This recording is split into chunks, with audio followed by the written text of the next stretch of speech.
It's time for Tough Talk Show. Welcome to Tough Talk Show. I'm your host, Forrest Tough, and today's episode, my special guests are my siblings, professionals, entrepreneurs, while juggling family. My first guest is a TV personality and food show host. Deb, welcome to the show. What's going on, brother? How are you? Doing great. So Deb, listen, I want to tell everybody about your passion in the field of media and entertainment. How did you get started? Honestly, there was a anchor. She's retired now. At the time, her name was Monica Kaufman. She's now Monica Pearson. And after mom would watch her stories, as they call them, which are soap operas, the news would come on and Monica would be on. And I would watch her and I would go and practice in the mirror. Hey, I'm Debbie Tuff. You're watching Channel 2 Action News. Well, the passion just kind of stuck with me. As time went on, I also fell in love with entertainment and the whole gossip scene because, as you know, our brother Marcus was in the entertainment scene. So we would call each other and compare notes about what we heard or what we saw or the latest award show. And so it just kind of flowed together. I got in news. I ended up sticking with it. I know a lot of people in my class left and were like, nah, we'd rather do PR or something because when you start off in news, you don't make any money. So before you had all this success in news, where did it start? What was the origin? I remember this magazine that you used to always order around the house that kind of gave you your stint into the entertainment industry. What was the name of that magazine? Sister to Sister. And the owner, I had Sister to Sister piled up for days. And the owner, her name was Jamie. And I used to love her cadence. I loved her style of writing. It was personable, but yet it was informative and it wasn't messy because you see unfortunately, a lot of these blogs and stuff, which I still read them, can be a tad bit messy. She was never messy. She was uplifting, but she still dug into the celebrity dirt. What were some of the challenges and successes that you faced just starting out, getting into the business of news? Oh, getting into the business of news. Number one, my first job, I remember the anchor was just riding my tail. I said, why are you always riding me? What is your problem? And he was like, I don't have a problem. He said, but I see your potential. And he was like, I want you to be able to run circles around everybody. And so I had to create my own resume reel from scratch, not knowing once I got into the business that was the thing. You create packages and both sides and BOs, which means like voiceovers, sound on tapes, voiceovers. Google it. And so it was a challenge because I didn't know any of that stuff. And then once I got to know it, there was no stopping me, and I was the reporter at the time. We had what was called one-man band reporters. Mm-hmm. And most markets have that now, but then it was new. It's just when you pretty much carry your own camera equipment. Right. And I was getting up in people's faces, like with this, like I wasn't afraid to ask the tough questions. And I'm some kid, right out of college. And I did a lot of dangerous things. When you're in that mindset, it doesn't seem like a challenge. Right. It's also interesting that your supervisor saw that you had something because later on you've moved to all these different states. And now, as you mentioned earlier, you have created your own talk show as you're in Nebraska because a lot of things have taken place in Nebraska that we'll get to. But tell us about how you came up with the show that led you to getting the 2 Emmy nominations. Okay, Star City Buzz. It was an entertainment show. Once again, Sister to Sister magazine, TMZ, all these things. This is just in my mindset. This is stuff that I read. Going to the blogs, the early blogs of Atlanta, the sandraroses.com. Going to those sites just really influenced me because I had such a passion for it. And so one day I was talking to the executive producer at my station. I was like, man, I want to be an entertainment reporter, dude. I said, I love news. I said, but I really love the entertainment. And he was like, then why don't you do it? And I was like, do it. And he was like, yeah. And he was like, just go and do it. And I was like, okay. So during my off time, I went and shot just different little stories that were going on in the market, whether it was a concert coming, up and coming restaurant. And I put it together in that pitch I was telling you about, set up a meeting with my news director. And this was in Lincoln. The anchor that was riding me was in Dothan. So this was in Lincoln, Nebraska. And I pitched it to my news director, the segment, and my boss. And that was a Tuesday. By Thursday, it was airing. And then a few months later, it had its own primetime spot, 30-minute show. I Yep. mentioned that you're in Nebraska, you meet your husband, and now you're in Atlanta, you're having kids, and you're working at the news station here. And now something happens. COVID-19 strikes, and you come up with this amazing show. Okay, so once COVID-19 happened, I immediately took the kids out of daycare. I have a catering business. Fast forward, I was working on a 30-minute show highlighting different restaurants around the Atlanta area. COVID hits. I can't go in those restaurants because they've shut down. I'm looking at my kids being kids, and I'm looking at this potato, and ding, ding, ding. I can't shoot my 30-minute show. All my restaurants that I was going to shoot are shut down.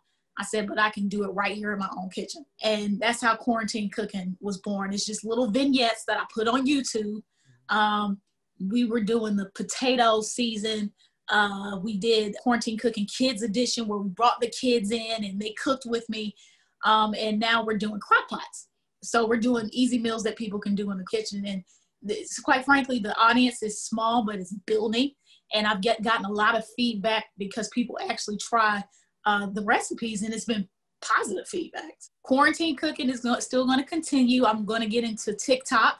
I have a macaroni and cheese line that I'm working to get into grocery stores as we speak, because that was put on pause because the science lab where they were doing all the sciencey stuff closed down. Mm-hmm. So that's now up and running. During Quarantine Cooking, I got something cooking in my oven. We're working on baby number 3. He'll be here in February. And so everything has just come full circle. Yeah. I'm still working as a contractor at, the NBC affiliate, NBC Atlanta. I'm working remotely. So everything, it's just working. Got a cookbook in the works. This has been a very productive quarantine. I am so glad to be able to share a little bit of what you're doing with all our viewers. I think you're amazing, and what you're doing is even more amazing. And it's just been a pleasure having you on the show. Thanks, Forrest. It's been a pleasure. And I'm so proud of you. I'm so proud of Talk Show as a fellow journalist and host. Like, it's off the chain, and it's professionally done. The graphics are amazing. The interviews are amazing. The content is amazing. Just keep doing what you do. I see it in me in your future, brother. Hey, I'll take it. That's why not, right? Well, listen, when we come back, we're going to talk to my second sister, Dr. Reagan Tuff, right here on Tough Talk Show. Tough Talk Show is brought to you by One Vision Productions.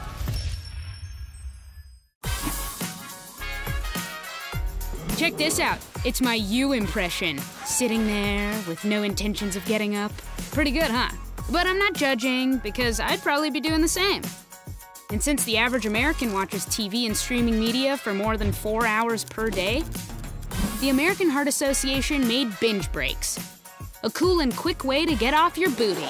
That's right, booty. So be ready. We might just make you want to move the next time you binge. With coronavirus spreading, people at higher risk must take extra precautions. You're at higher risk if you're over 65 or if you have an underlying medical condition. Please visit coronavirus.gov for more information. I used to dread getting up and going to work. I was done with the corporate grind. I was tired of being a starving artist. I started looking around for a business that I believed in, and I kind of wanted to do something a little more green. For my kids. My art is my passion. My score mentor helped me take the first step. He helped me create a business plan and helped me implement it. Feels like you're not in it alone. How to expand my business. If you get a solid foundation laid, everything else falls in place. Their talent helps me be successful at mine. My SCORE mentor has been tremendously helpful in the marketing of my business. Every person I've encountered with SCORE is so incredibly passionate about what they do. SCORE helped me to make the unimaginable possible. All for free. For free. I could not have done it alone. I'm here because of SCORE. I'm here because of SCORE. I'm here because of SCORE.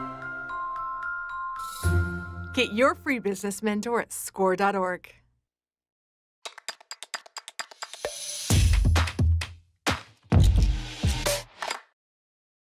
And now, back to Tough Talk Show. Welcome back to Tough Talk Show. I'm your host, Forrest Tuff. And on this episode, Meet the Family, I want you to meet my wonderful sister, Dr. Reagan Tuff. She's a public health professional and budding children's author. Welcome to the show, Reagan. Hi, Forrest. Thank you for inviting me. It's my pleasure to have you. Now, listen, before we get into your professional background, I want to share a hidden talent, and I hope you don't mind talking about it. My sister was born a twin, her and my brother Marcus, and they had this hidden talent. Tell us about that. So I'm assuming by this hidden talent, you're referring to my ability to sing. Yes, Reagan, yes. Yes, I love to sing. And my twin brother and I love to sing together. When we were growing up, though, I was not I was not a singer. Marcus was the singer. That's my twin brother, Marcus. He was the singer. He used to just bolt out tunes around the house loud. And I was the quiet one. I was, kind of to myself and in the background. One day I was singing around the house and Maurice, our oldest brother, heard me and he said, Reagan, come downstairs. Let me hear you.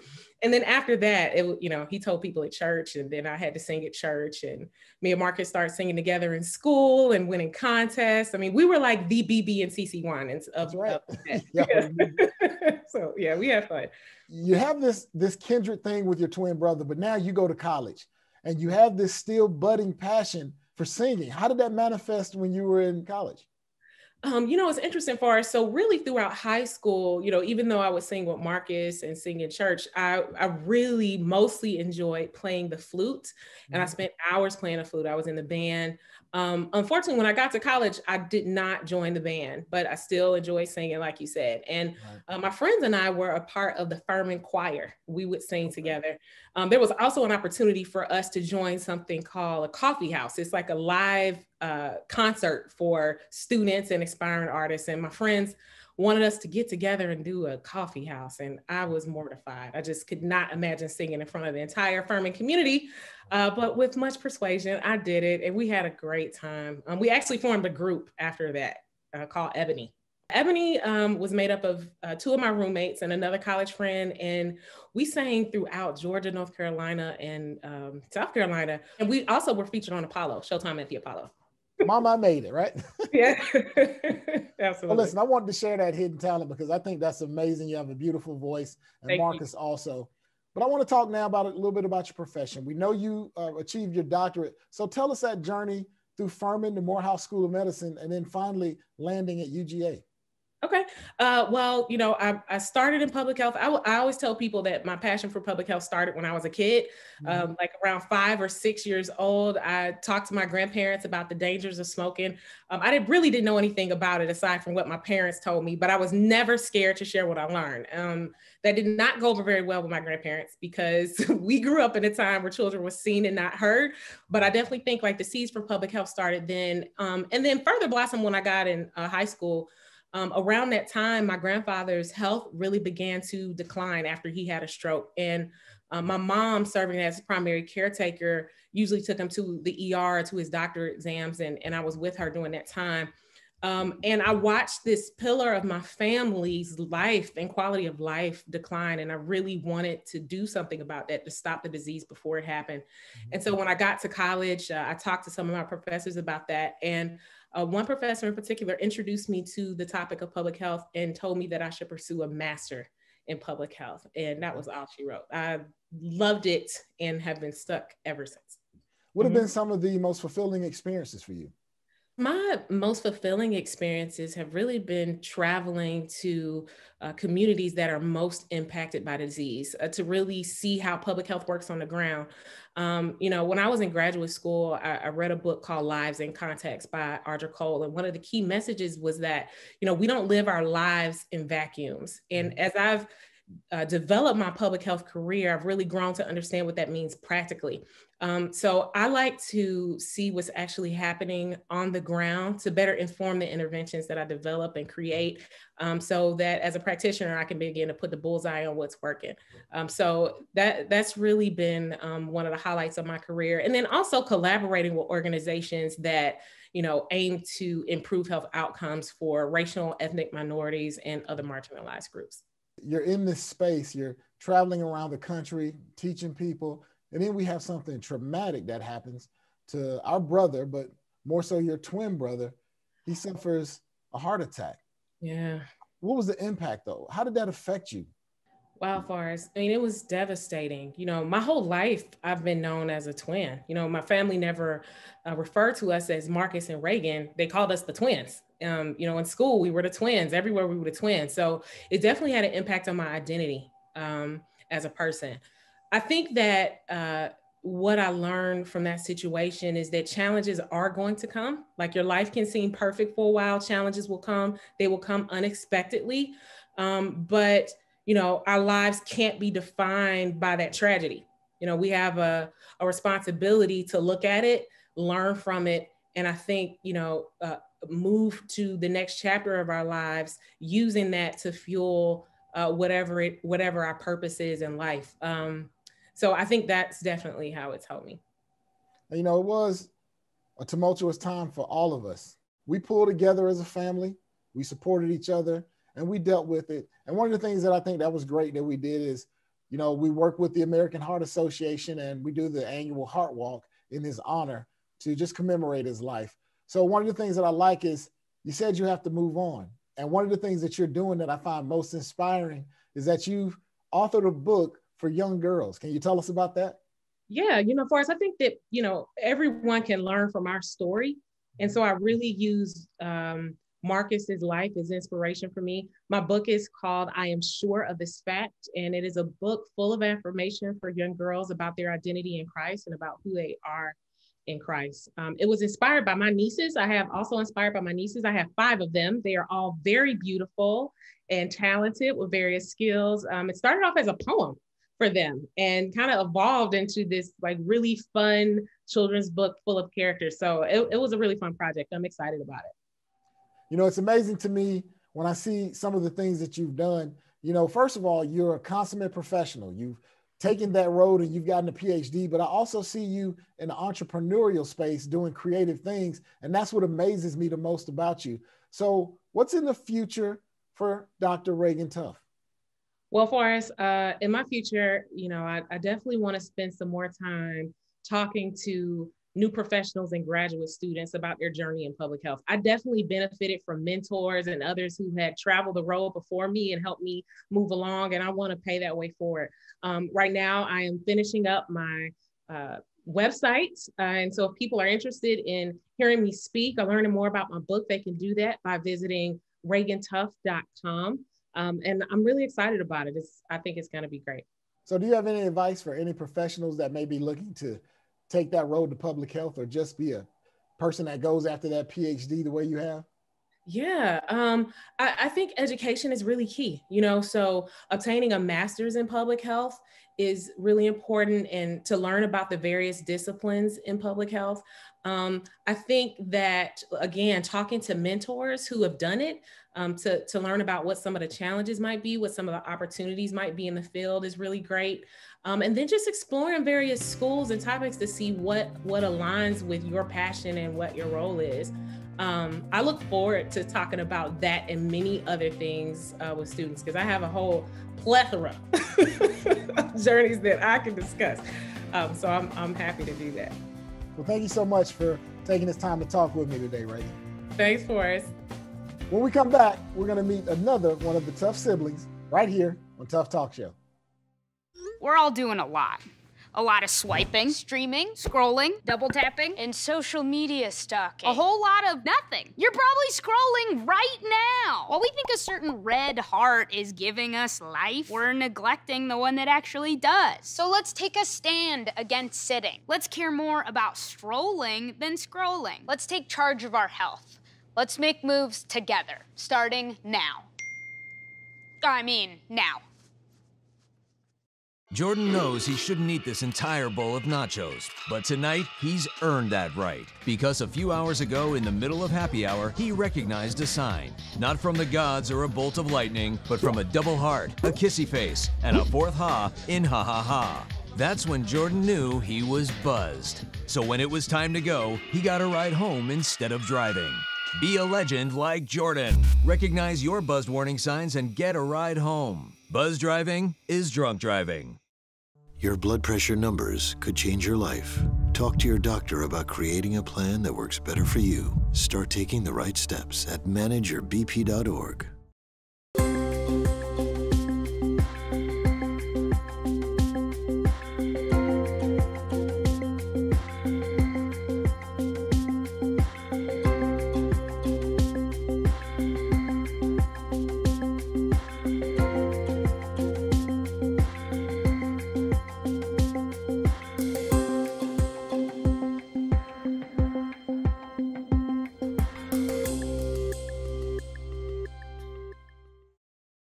1 in 3 adults has prediabetes.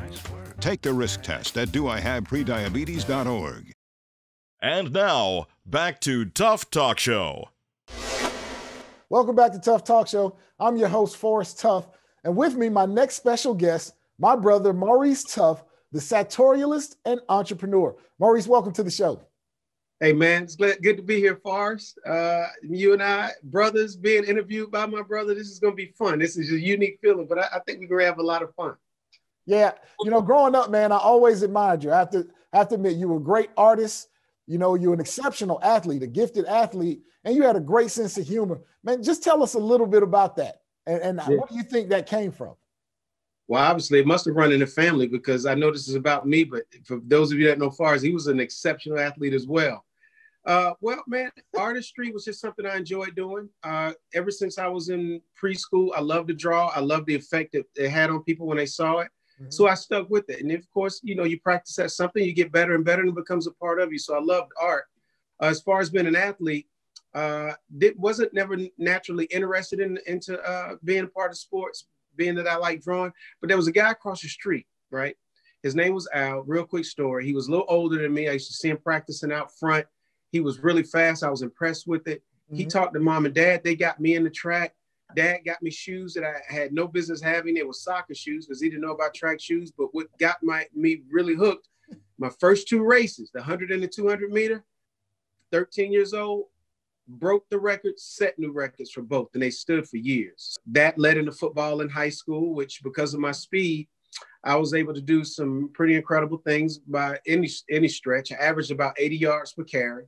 Wow. And in 2.5 years of football, and you know this, you would have only got tackled twice. So things kind of worked out for me when I was young. Yeah, because I remember, man, in high school, you were drawing comic books. Like you were doing storyboards before anybody knew about films and stuff like that. And I was there when you set those records. And I remember watching it going, my goodness, my brother is fast, because you only knew how fast somebody was by the gap that you left. Because in the neighborhood, we always ran light pole to light pole. But this was the first time in an organized situation, man. And so I'll be honest with you, that inspired me. I ran track, I played basketball, I led it in football. But I remember in football, they had this play called the reverse. And it was like the one play that you would get in, because like you're right, you weren't like into football, but they would say, Reese, we run this reverse. And I remember you would run that reverse and hit the sideline. It was a wrap. If they wanted a first down or a touchdown, we ran that play. I remember when you got into clothing, you really got into the men's clothing and styling, and you stopped playing sports and you got a job. And I saw this transition in the way you dressed. I mean, to this day, man, you have been an exceptional dresser. You care about male grooming. Tell us what caused that transition and how you got into men's clothing that way. Absolutely, man. And thanks for the compliment. It means a lot coming from you, Forrest. Well, it was because of Dad. Dad got me into it. He used to come up to the school when we were young, and every time he left, and this is in the 80s, late 70s, early 80s, whenever he would come up to the elementary school, one of the things that I noticed was that teachers always said, man, your dad always looks so nice and smells so nice. Mm-hmm. And that left an impression on me. So that started me on my journey. And because of us being 5 kids, we didn't always get the best name brand stuff. That's right. Financially, that could be taxing. So I quit playing sports for a little while, got a job, and started buying my own clothes. Mm-hmm. One of the things that stood me on the path was there was this older guy in this real high-end men's clothing store in Haberdashery here in Atlanta, one of the upper scale Atlanta malls. He educated me a lot on clothes, and it was off to the races. Once I understood a lot of the basics about men's clothing, I was able to develop my style even further. You're now an entrepreneur, and I want to know about this journey in entrepreneurship. Tell us about your company. Well, I've got a company. It's called Uto. I've had a friend of mine, his name is Gennaro. We've been good friends since we were 13. And I've had a wonderful opportunity to be part of something that has the potential to be absolutely huge. My friend Gennaro, I've never been really a out of the box blue collar thinker. Mm-hmm. And, with the onset of Uber and Uber Eats and Lyft and everything being done from an app, he actually came up with an idea to, what if roadside assistance was also an app-based service? Mm. You break down, you don't have to call the 800 number. You just hail a tow truck or any type of roadside service from the palm of your hands, from your phone.